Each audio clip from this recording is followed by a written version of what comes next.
All right. Welcome back, everyone, to Uncaged Leaders. I'm your host, Marikita Solis, the Uncaged Heart Coach. This show is dedicated to the successful man who, on paper, has it all the career, the house, the financial security, but who knows deep down inside he's fighting a soul war and he's ready to end the hollow silence of the man box and finally build a life of genuine courage, purpose, and authenticity.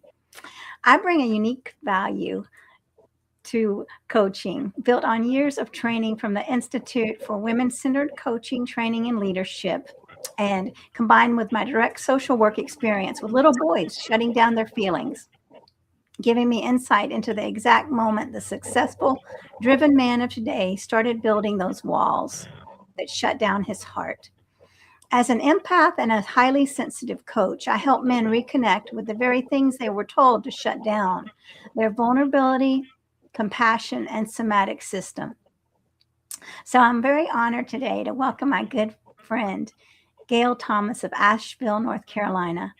Gail is an anchoress on the south side of the oldest mountain on Turtle Island. She's been holding the traditional inipi kaga ceremonies for over a decade, connecting with the spirits of the land in her ancestral Indigenous Tsalagi Woodlands Peoples homeland.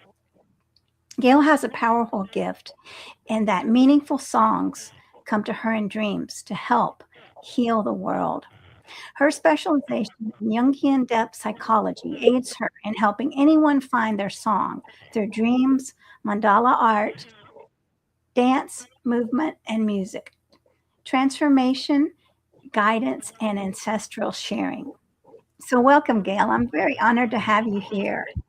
Oh, thank you so much, Marquita. I always love talking with you. Well, you have such a calming presence, and I think I would say, I mean, many reasons you have that, but one is you're so connected to Earth, and I can feel that. So, thank you. Oh, yes. Well, all right, Gail, let's get down to business here. I have some questions for you since you're so well studied in the Jungian psychology and also in the Native American wisdom. Can everybody hear okay? Let me know if you're watching and if you can hear, if there's any issues with the noise, with sounds or in the background. Um, so, Gail, we're talking about men today that have shut down their emotions and are afraid of showing feelings because society has taught them that they can't. Now, this is not to blame anyone. This is to say, we're here to support men that want to be able to express what is their nature. So, if a man is taught to endure his feelings in silence, which they learn at a very young age, 3, 4 years old, that it's better to keep quiet rather than speak those feelings. What happens when the pressure gets too high? And how does a man find his way back to being solid when he feels like he's drowning in emotions that he has no words for? Oh, that's a beautiful question. I wonder if this comes back to colonization in its origin. You know, it is so difficult for both parties to participate in genocide the way that they just think about the native men. The natural gifts of a man are to be a helper and protector. And in the process of executing genocide on this continent, those men had to endure watching the women and children be murdered and had to endure the murdering, Not only the victims, but the perpetrators had to really, I think, disassociate from their heart and their feelings and everything that they knew to be life itself and life sustaining in order to carry out the acts that were expected of them by the hierarchy and the higher powers that were at work.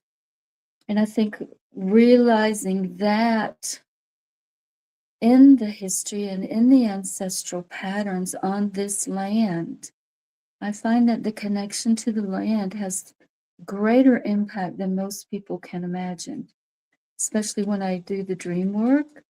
The soul remembers, and the soul brings up those experiences of wounds that are so deep and so huge that we can't survive them. And so we have to repress those emotions and focus on the outer world around us. And that can come out in so many ways for a man. It can throw him into performance mode where he really just tries so hard to please the women around him and to make up for not being able to help and protect as he, ancestrally was naturally able to do. So I think he does, need to be aware of these patterns in history and these energetic fields around us that influence us so much. There are several people who focus on that. Rupert Sheldrake and, Jung's work was very much about that in the beginning. He realized that our ancestral ways treated illness as beginning in the spirit. And you can see how the patterns on this land have very huge impact on our spirit. And we actually treated illness at the spiritual level, illness of the spirit rather than the body. And Europeans couldn't imagine treating anything but the body. So that was the big shift in Jung's work when he first brought that to the allopathic European medical system and did the work, to make it empirical science, which is very challenging. Empirical science means if we do the same thing, we get the same results. So that's what Jung had to show in order to be accepted into the allopathic psychiatric system, which allopathic is our Western medicine that we live with on this continent today. And we're still practicing Freudian. So Freudian is based on power, the power paradigm, power over paradigm, the hierarchy, the sexual urges as power. That was Freud's work and was focused on his own experience, really. But our system, our mental health system, is still totally wrapped up in the Freudian ways, and there are very few Jungian practitioners who are able to get this work across because it is deep and not everyone is able to go that deep. So men in particular need more support to go to the depths of their spirit and then find their way out of that pattern in the collective culture right now that goes back to the archetype of Zeus, the absent father who was very dominant for a long time. And there's a shift coming. There is a little bit of a shift in that. Men are becoming more available. And Jung says we have to become equal partners. We can't just swing those pendulums between matriarchy, patriarchy, and back and forth. That's the curse of duality, where the pendulum just swings back and forth, and never finds the middle. And that's what we can all help each other do, I think, at this time in the collective. Well, yes, you're right. We're all here to help each other. So thanks for watching. I see that you're here. And please let us know, everyone, that you're watching and if you have any questions for Gail. So, Gail, if a man communicates through his actions and his physical presence rather than his words, how can he protect that silent part of himself from being misunderstood or judged as numb by the women in his life? And maybe there was a poem you wanted to read, and I don't know, maybe you should read that now or whenever you want. Yeah, that's a good reminder, Marquito, because I felt like it was important to bring the masculine voice into our conversation. So I chose a recent poem by a fellow Jungian who's actually in Lisbon, Portugal. And I'll give him credit. He signs his name as Helder Teixeira and Ibiran Olive. And I'm sorry if I'm just pronouncing that all wrong. That's entirely possible. But he says, women say that men don't understand them. And perhaps they're right. But what few realize is that they also don't understand men because they try to read the masculine with the grammar of the feminine. And they forget that men feel in another language. A man is not the absence of emotion. He is emotional silence. He doesn't speak what he feels. He does what he feels. His body is the verb, skin, the dictionary. When a man desires, it's not just desire, it's presence. It's how he says, I'm here. Touch is his prayer. The gesture is his confession. It's there in the flesh that he finds the soul he doesn't know how to name. Sex for a man who feels is not just pleasure, it's a form of expression. It's where the heart, instinct, and spirit align for a moment. He doesn't seek the body out of neediness, he seeks communion. Because it's there, in touch and surrender, that the man becomes understood without needing to explain himself. A man loves through what he does, not what you say. He protects in silence. He observes from a distance, fights without witnesses. When a man loves, he notices the invisible, what the woman feels and doesn't say. But she rarely sees it because he doesn't know how to translate it into words. Man wasn't taught to talk about emotions. He was taught to endure them. Therefore, when she loves, she does so with her whole body, as if touch were the only way to say what the heart cannot pronounce. Women, when they feel, open their hearts. Men, when they feel, open their bodies. Both want the same thing, to be recognized for who they are, not for what the other imagines. In the end, love is just that, two different languages trying to say the same truth. And if woman is verb, then man is silence.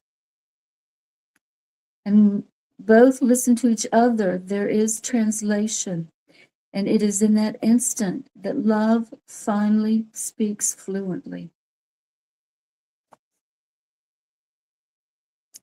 So there's a lot in there to address the question that you asked. When a woman takes the lead and actually becomes more masculine in her expression, nature seeks balance. So then the man becomes emasculated and he becomes more effeminate in his response. And then we're out of balance. You know, we're reacting unnaturally rather than being honored and present in our natural state and our natural ways of moving about in the world.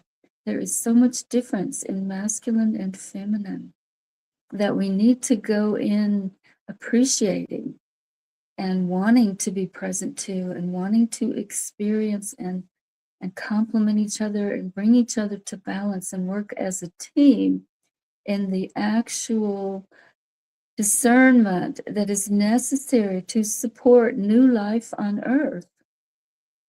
This is the power that the woman brings. She holds the power of going into the unseen world to bring back another new human on earth. And when man realizes that and realizes that he is a part of that and his greatest contribution is actually to be a helper and protector, then when they both know their natural state as feminine and masculine, life is so much easier. Life is sacred, it's protected, it's kind and gentle. It's kind of like staying in our lane, but staying in our true nature, where we can actually be our authentic self and do what we came here to earth to do. Yeah, it's a balance, and it's a very graceful balance that many people are not aware of. And then, but I mean, when there's this conflict, I mean, that's a big sign that it's out of balance. So when you talk about, and in the text, the poem talks about a woman being a guide to a man's soul. Um, but she can also seduce him and take that power away from him. Let's talk about that. And I mean, how can a man recognize this? I mean, how can he know that this woman is safe, that's going to help him grow and rise, compared to a woman who wants to use her desire to manipulate him? That's an excellent question, Marquita. That is the foundation of it all. The wholeness that is the goal of individuation, which is Jung's work, is actually based upon a man connecting to his inner feminine, which is the guide to his soul. This creates an axis between the ego and the soul, and the woman connects to her inner masculine as a helper and protector that takes her and her values out into the world. So the women connect to the inner, and the men make it safe to go out into the outer. And we've seen that struggle for so many years, decades on this continent. Again, part of where we started with colonization. And so when the man has that connection to his inner guide to take him to his soul, he has a strength of his own inner power that is solid, it's safe, it's firm, connected to earth, because woman is also very aligned with nature. And he actually teaches by his example in the world. The example is discernment.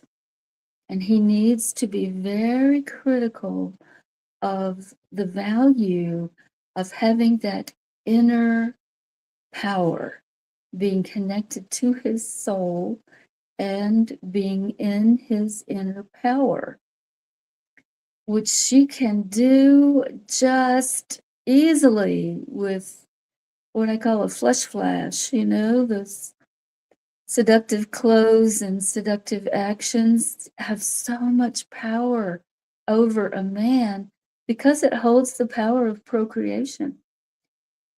And unless he has that strong discernment to say, okay, this is an appropriate connection, situation to bring new life, to respond to that powerful connection, which is the opposite of seduction. If he is aware of that and can recognize that in the actions of a woman or a movie or an ad or so much that comes at men from the collective power over paradigm, then he has a strength that is uncommon in these times. I see it in the inipi kaga ceremonies. Men work so hard. That's our sweat lodge ceremony, though I don't like that name. But men work so hard to find their inner power and connect strongly with that as their soul and their foundation when they're sitting there on earth, sitting actually on the earth in a spiritual environment of community and support. In that, a woman can accidentally show an ankle and it's gone. It's gone just like that, unless the men practice it with so much attention and really want to hold that inner power.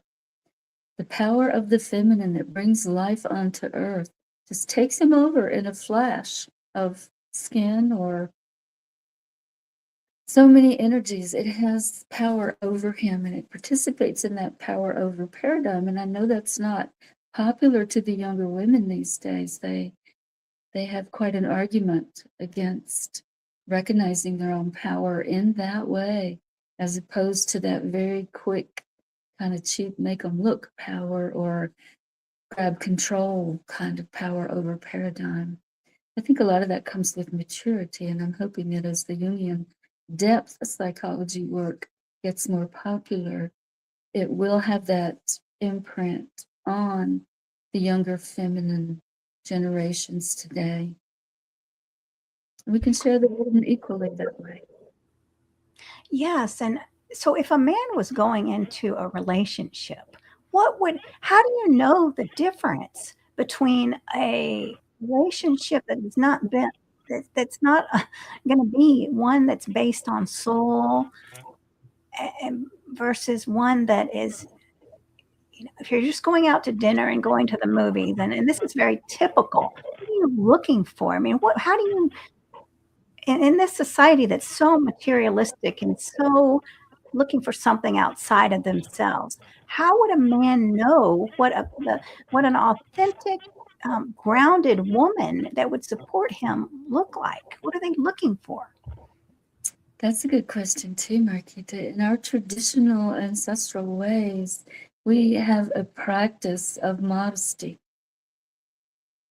A woman who does not practice those flashes of power and control would definitely be a good place to start.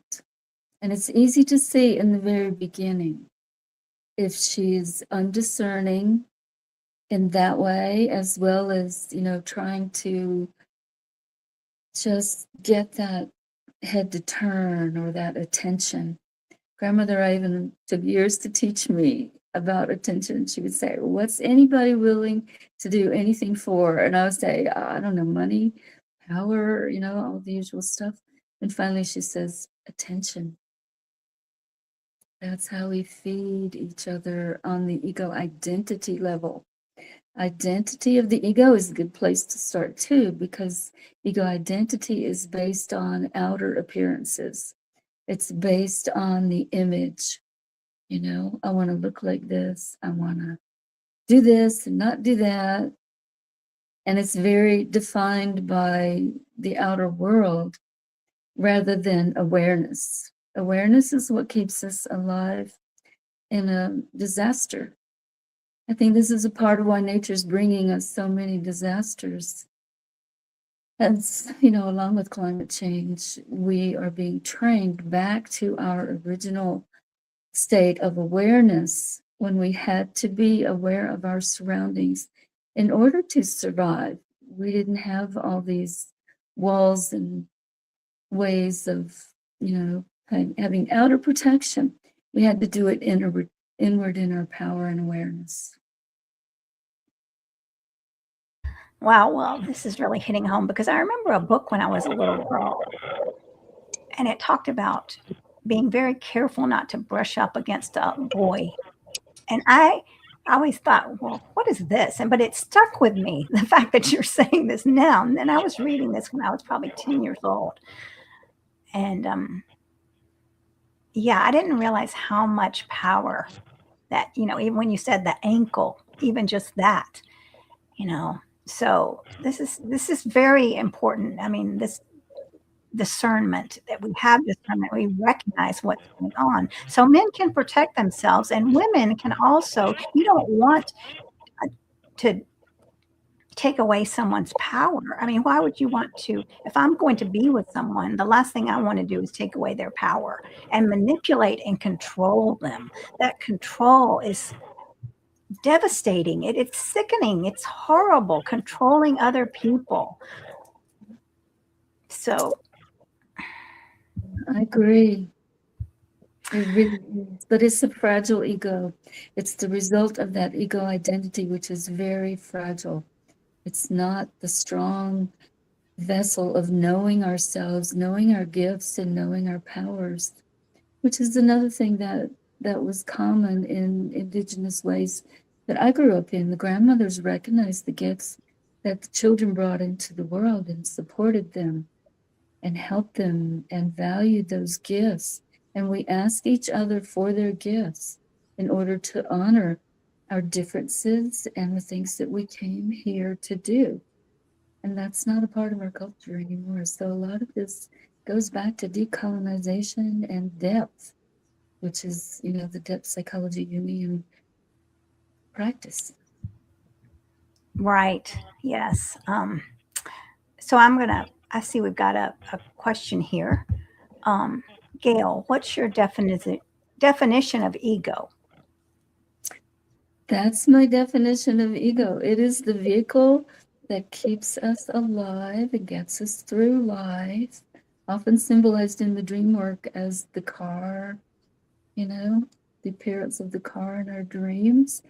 And ego is absolutely essential, but that is ego as awareness, ego that sees the tidal wave coming and runs to high ground, the ego that is aware of its natural surroundings and the safety that it finds therein, as opposed to the ego identity, which is actually trying to create a fantasy image. It's the businessman that you were asking about earlier who's trying to succeed by wearing the expensive suit and doesn't ever get dirty, doesn't connect with nature enough to mess up that expensive suit and get dirty.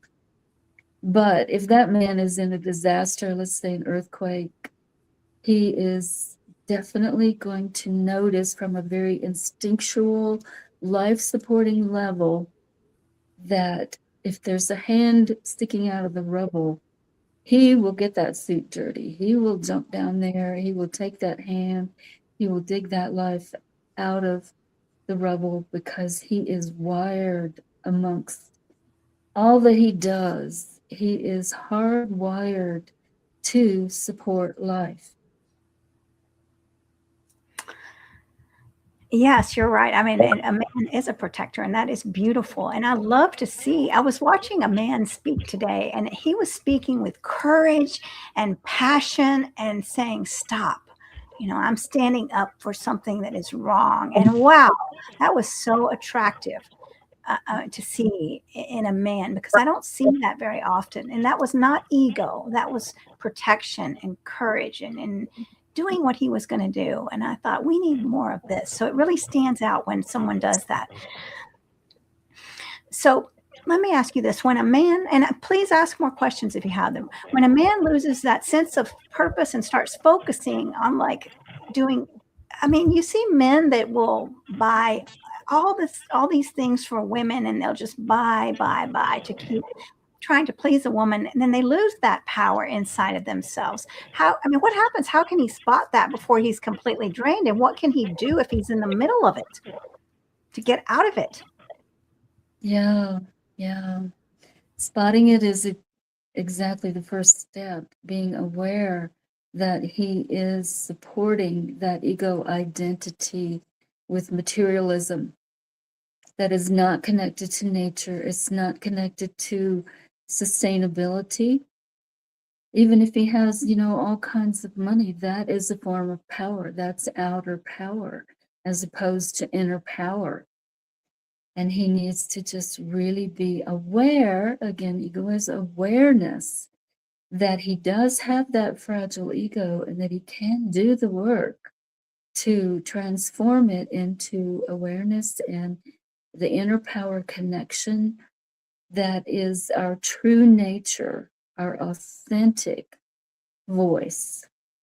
The more authentic we can be, the more grounded and solid and consistent, and the less we need that consumerism and that outer power over paradigm through materialism. Doesn't help anyone. It's rampant in this country. Again, I think a large part of it is colonization. And we do need to become aware of our choices continuously. Yes, the materialism. We're so fixated on these quick fixes, and we've just gotten so far away from Mother Earth. And that's how can we connect with others when we're looking outside of ourselves to feed us, right? And how can we connect with someone else on that level? We're not even content with ourselves. So yes, I know. And Mike is saying exploiting men's weaknesses. Yes. And we need to help each other. I mean, that's controlling. And I mean, and then it's like you were talking with me before about this clash that happens with this, seductress and this man, the man trying to get out of that. Can you talk a little bit more about that, Gail? Yeah, I'd love to. I always want to talk about that. The man isn't supported by our culture to do that. We really, really need to look to the people around us to support us in this level of depth and inner connection, inner strength, inner power. This is where our community comes in. And again, going back to our indigenous ways that are the foundation of Jungian Depth Psychology, there was survival, there was daylight time spent gathering food and creating shelter. And then in the evening, there was music and dancing around the fire, which symbolizes the life force. So we've lost those ways, going to the creative. If the man can do the work to connect to his inner feminine, that is the guide to the soul, which is where the creative lies. Now, the creative for a man can take many forms, It can be words from his soul. If he's a writer, it can be, art. It can be just about anything. It's easier for a man to choose a creative expression in his work if he has that connection to his soul, or to, be creative like Einstein. Einstein got a lot of his theories through his dreams. If you really look at his work, it's fascinating to see that there is not a complete break between the creative man and the scientific man. But science does need to be reeled in a bit, The man really needs to choose carefully based on his own authenticity. And every choice he makes, he's reflecting either giving the feminine that guidance and coming from his soul, or getting out of balance in the influence of the collective times that we're in and coming from that ego as fantasy or identity.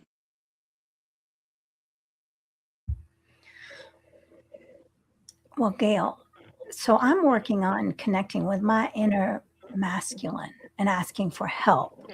What would you recommend for the men? How would they work with their inner feminine? Oh, that's beautiful. That's a great question. They first of all look for the symptoms. Jung has identified symptoms that appear when a man is possessed by the archetypal pattern of the feminine. Okay, he will be effeminate. He may not be able to see it. It may be totally unconscious, but that's what happens when he gives away his inner power. He gets possessed by the inner feminine and he becomes moody. Jung said, beware of the moody man.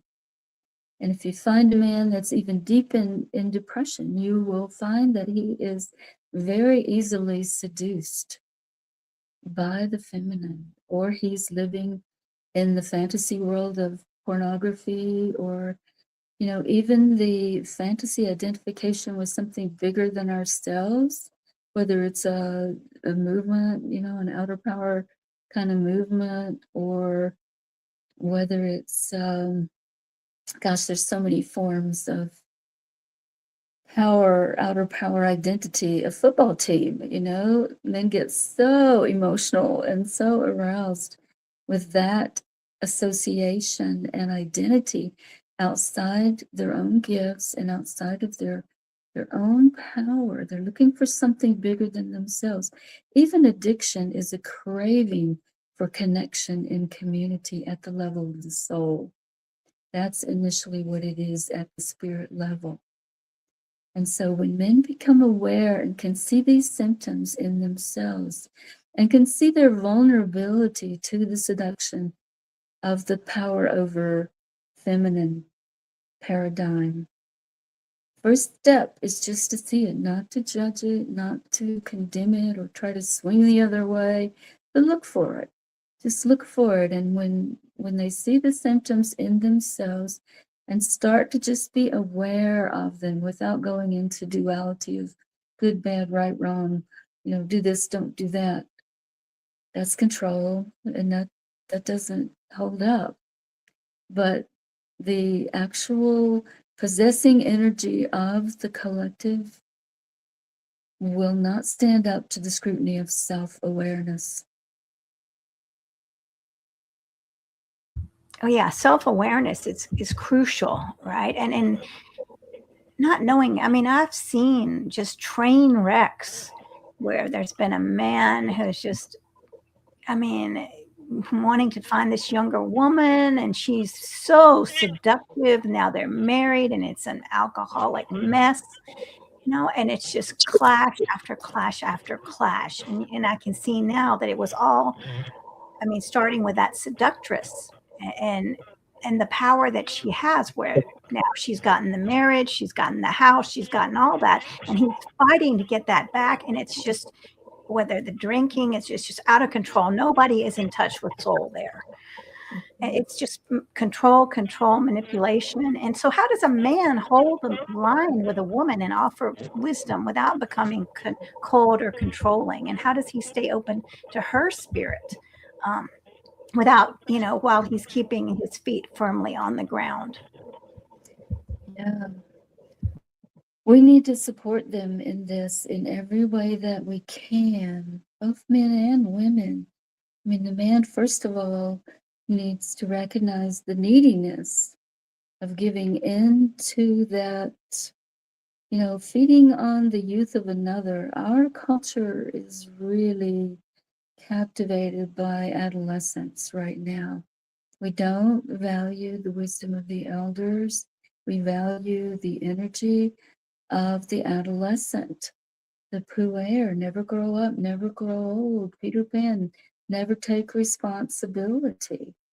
So he has to fully step into the responsibility of his every minute choices in his presence and making those choices, the power of his ego as awareness, so that he doesn't support that fragile ego that needs to look like something outside. He needs the trophy image of the younger woman, or he needs the power struggle image of the money, and the power that's used in that way, as opposed to using those gifts as a way to really support life, all life, in a very sustainable way, because that's clearly not sustainable.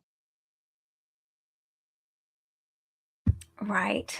So yes, and I see so many examples of relationships that are on the shallow level of men doing, but not opening their hearts at all. And men show their love through doing, but when it's out of balance like that, I mean, like, I have relationships like that with men in my lives, and I want more. I don't want you just to carry my groceries to the car. I want to have I mean, I want to have a soul connection. I'm not talking about romantic relationships. I'm talking about just everyday relationships, right? But that's the oppression that men have been taught, that they want to open their heart, but they don't know how. And and they're not even aware that they've put up this armor that's just thick. How do they start? I talked to a gentleman yesterday, and he was talking about men, like, it was like peeling off the layers of an onion. And they don't even they like peel off a layer and they think it's done, and they're not aware, oh, there's another layer that's not authentic, there's another one. So how does that even start? You know, I see it beginning in our natural bonding process. If you think back to your childhood as a natural bonding process, you might have noticed a particular kid in kindergarten, you know, on the other side of the room more often than all the other kids. And you felt this magnetic pull or this energy or this interest. You felt it for probably a few years, you know, till you got up the courage, if you're a shy kid, to actually interact with that person or touch that person, you know. That's a natural bonding process. And then as you really, really connected with that person in a natural way, it was a very slow transition into that adolescent energy of, you know, the hormones and that's when the power comes in, you know, when the hormone levels come up, the power to create life, to bring life onto earth is there in the physical body. Okay, so that's a very slow, natural bonding process. And in our culture today, it is a flash of lightning, and that's valued where it is actually not valuable at all. It's an unconscious cry to see something in ourselves that we feel unconsciously is lacking. And so we're just possessed with finding it outside ourselves. And, you know, that's one of Chiron's arrows that transference shows up, and we project that need onto someone outside ourselves and let the power struggles begin, because that's what they result in until we take responsibility for our choices and our discernment. Yeah, so that would be starting at looking at where at the relationships you've had and seeing how you played into that. Were you the one that fell for that flash of skin? And you can take responsibility starting there, you know, and like, what did I do? Like, you know, what was I looking for in my own relationships that caused me to be used by men, and not blaming the men because I allowed myself to be that person that was used. So I mean, it's not easy, but it's better than being fake. I'll tell you that right now. It's better that I know and I went through the struggles than to continue on those patterns of these inauthentic relationships where I'm judged by how perfect my hair is. You know, do I have wrinkles? Do I have this? Instead, it's a soul connection where I'm not being judged by my outer appearance or how much money I have or what my house looks like, but my actual values. And that's something that, we're not looking at values. We're looking at how much do they make? How much does a man make? How tall is he? Right. And so many women say, I'm not going to go out with a man that is under, that is under the height of this. And I think that is so degrading to, my gosh, that's a red flag right there. Mm-hmm, mm-hmm. It is. It is playing the power games and ego identity. I'm going to do this and I'm not going to do that because this makes me feel big and look good in the collective. And you've got to develop the strength to stand up to that collective at this point in time. It is really out of hand. Well, how can women and men come together since they speak such different languages? What would you say to men to help women and women to help men? I would say to men to really look at their choices, exercise that discernment. And I would say the same thing to women, their everyday presence example, and choices. All of the Jungian individuation work comes down to the choices that we make and the choices that we recognize that we have. That's our awareness, our consciousness, our connection to our authenticity. Values on that level should be at the top of our list. And then the power over paradigm symbols, the money, the images, should be at the bottom. It's good to have those things if they occur naturally and they, are supportive for your gifts to humanity and really being at our highest and best in every choice that we make. Really bring it down to the awareness of choices. I see so many, I mean, this epidemic of lonely men and sad men and not knowing. I mean, okay, the men that are working so hard to get the money for the women, and it's not enough, and they don't know why. Can you talk a little bit about that? Yeah, there is not enough. There's never going to be enough of that outer paradigm of power. Look at, the things in our collective in the political world right now. Pedophilia is the lowest indication of that power over paradigm never being enough and really going into darkness. And that is the same thing that's going to happen with money, power over people, crimes against nature. That is what we're feeding when we feed that ego as identity image that's unsustainable in nature.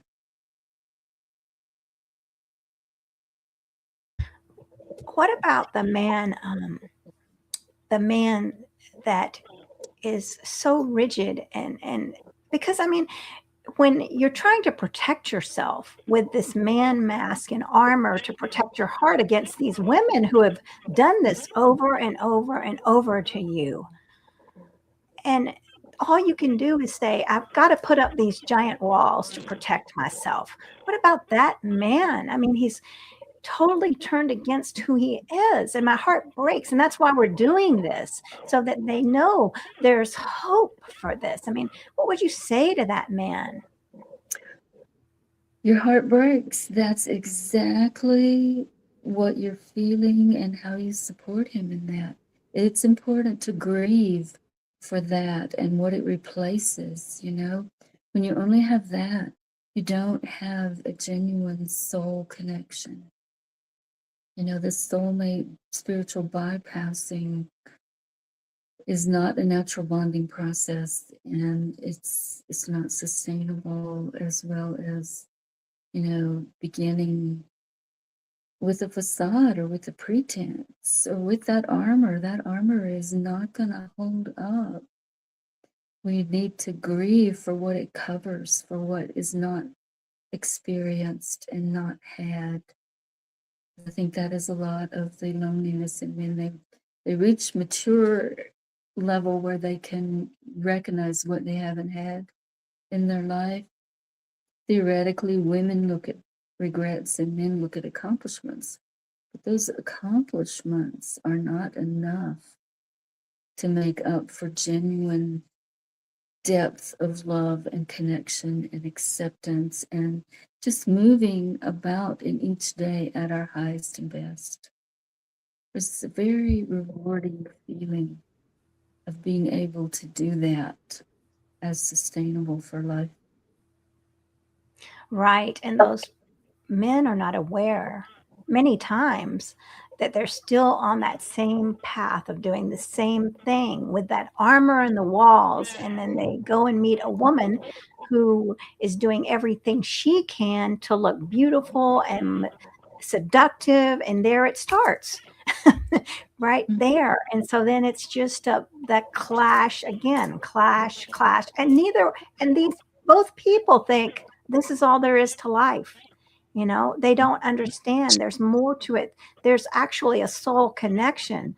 They don't understand that that partnership of authenticity, that when you take these walls down, and it's not easy, no one's saying it's easy, but that there can be something so powerful and beautiful, and it's authentic, and there's no pretense, there's no me trying to show you, coming from lack, right? I have to show you how beautiful I am, and you have to tell me how beautiful I am. I don't want to hear that from men anymore. I mean, that's nice. That's not what I want. I don't want to hear I'm beautiful. I don't want to be asked on a date because I'm beautiful. I'm not interested in that.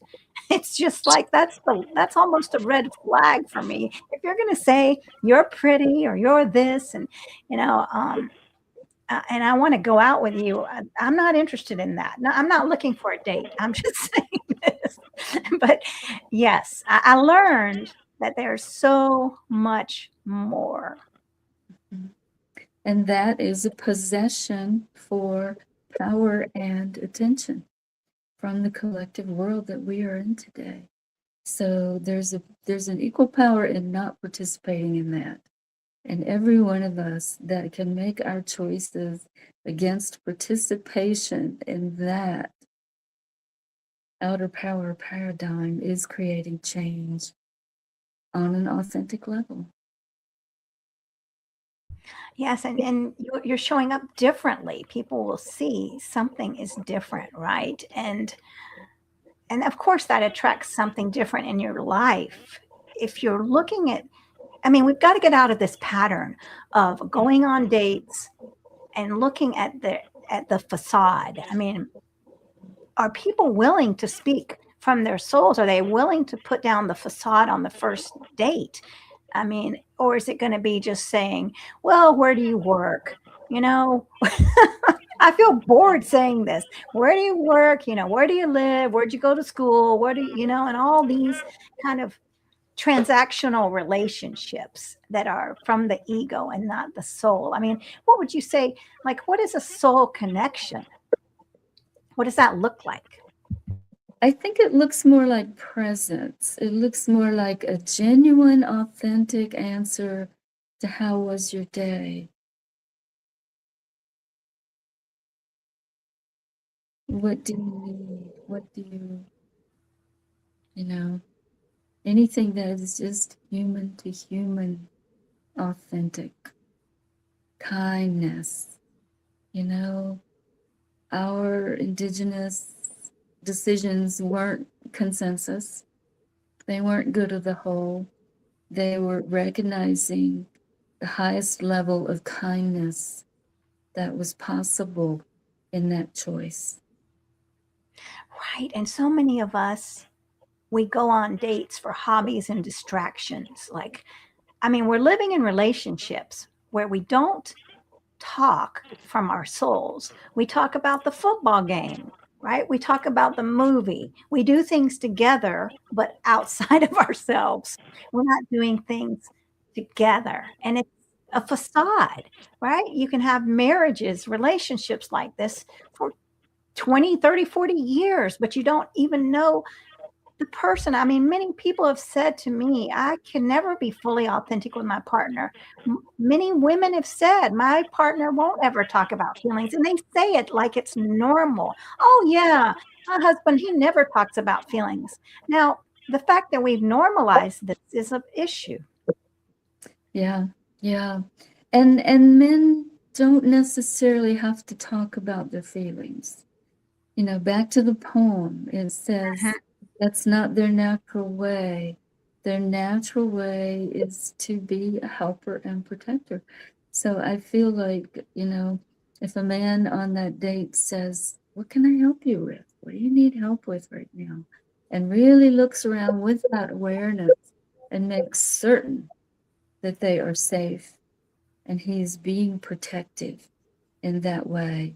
And then he can genuinely, authentically ask for what he needs. Yeah. Doesn't have to be on the emotional expressing feelings level, but if he can just be authentic in what he needs, whether it's, just a simple letting down of that guard and being seen for his authentic nature and the unique gifts that he's bringing to the world right now. I think that would be a genuine connection. And when he hides parts of himself, he ends up hiding those gifts as well. Or he's not in touch with them and he can't recognize them on his own because he doesn't have that connection of awareness to his soul and to his authentic values within himself. If we could just support each other on that level, it's vulnerable, it's modest, you know, it's our ancestral ways. And it's a thing that it kind of came naturally when we gathered around the fire with songs and dance. Yes, the authenticity. Yes, that's definitely a better way to say than sharing feelings. You're right. Because being authentic is the crucial key, right? And you can share feelings without speaking, I mean, in a powerful way, right? So definitely, I know what you're saying. And it's because it's a scary place for men. So we do have Mike is saying, he said, I just bought Gail's book, The Life You Are Reborn to Live. No, that's not me. That's not okay. So that's not the right book. I mean, all right. And someone said, "Did you write that book, Gail?" So I guess not. All right. So um anyway, yes, I mean, allowing men to speak from their hearts without judging is the crucial key, and showing allowing men to cry. Mm-hmm. So I mean, yes, Right. being a safe space. That's what we have to do. I mean, as human beings, we have to change the way we show up for men. And for all humans, we're humans. We're not, there's no difference. We all feel. All life. Marquita, I know you practice the all life, the plants, the animals, you know. And if we can all show up more that way, it will be a natural outcome of support for each other and for authenticity and for vulnerability and compassion, you know, true kindness and compassion. No more nice. I don't want to see nice. I don't want to hear nice. I want to hear truth and see genuine kindness and actions of compassion. I think man might actually be a little more capable of acting from compassion than women in this culture, unfortunately. Yeah, it's time to really grow for both of us, and this is one thing. I am starting a 21-day audit. So if anybody's watching and interested in that, it's 3 to 5 minute videos every day. It's starting, I think, on the 19th. So I'll put the link in that because I don't want men to suffer. So it's anyway. So yes, everything that we can do to help men get back to where they can express themselves and they don't have to hide themselves anymore and take this armor off slowly. We're here to support. You don't have to take it off all in one day, a gentle journey. So Mike saying, where is that poem published? Well, I'll get the poem and put it in the YouTube chat after this. But where do you know where it's published, Gail? Offhand? I get it from this person's Facebook profile. Or actually, we're both, participants in a union group where he posts a lot and have conversation, in the comments. Okay, well, great. Well, I will get it for everyone. And I see that we've come to the end of our time, but Gail, tell us if there's anything else you wanted to share with us. I mean, you really taught us about how men express and how we can hold that safe space for them and allow them to be authentic with love and patience. Yeah, thank you for this opportunity, Marquita. I am participating in a series that we're doing now that I would love to encourage everyone to participate in. It started out called Mending the Sacred Hoop, and it's a series presented by the Earthstock Wisdom Council, which I'm a member of. And we explored finding a new way to mend the sacredness of life and to mend the sacred hoop.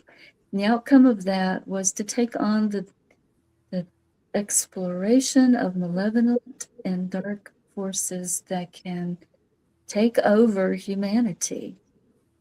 And there's an indigenous definition that says humans are not capable of taking life, their own life, or the life of another, an animal or another human, unless they are possessed by a disembodied spirit, an energy from the astral realm.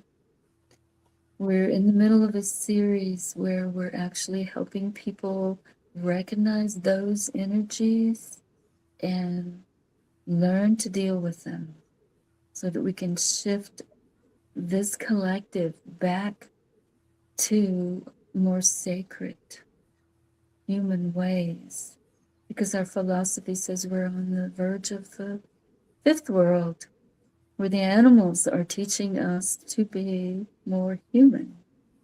And if we learn well, this wave of humans, where we all share ancestry, will continue on Earth.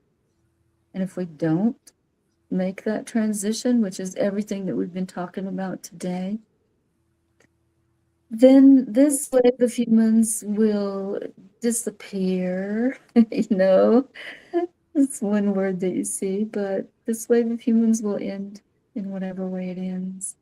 And like so many waves of humans before us, millions of years, according to the archaeologist records, start over. So I really want to encourage everyone to do the work that we've talked about today and to join us in this series on mending the sacredness of life, the sacred hoop, and standing strong, not only in balance with each other, but also against the astral realm around her and the dark disembodied spirits that are so common. And we don't speak about it anymore. That's what domestic violence comes from. It comes from that possession by the dark forces around us. And the energies, the energies, right? And that's what we're talking about ultimately, is allowing someone's soul energy to be, and you can feel it when it's, and welcoming their souls, the true authentic soul here. I mean, so dropping those paradigms. Yes. And all of to do that anymore. We can't support the power over paradigm of colonization or masculine feminine or vegan, we just can't. We have to support all life in every choice we make. Right. And all of your links are in the description. And I encourage you all to check out those and come to Gail's offerings and ground with Mother Nature. I mean, there's the connection to all life. I mean, we've lost that so much. And if we would be connecting with Mother Nature as much as we're watching TV and doing these other things, we would be, oh my gosh, so different. We wouldn't be like cannibalizing each other. Exactly. That is what we're doing. Yeah, there's a great book called Columbus and Other Cannibals. Oh, well, goodness. Well, thank you so much, Gail, for this wisdom. And we welcome all this, beautiful energy here that allows every soul to be who they are. Yes, thank you, Marquita, for the work that you're doing and the joy that you are to experience in this way. Well, I appreciate you, Gail, and I appreciate everybody that's been watching, Mike, and everyone else. I can't see the Reiki Ricardo and whoever else is watching and on the replay. Please check out Gail's links and keep watching these live streams because we're here to make a difference. Yes. All right. Well, thank you, everyone. Bye-bye, everyone.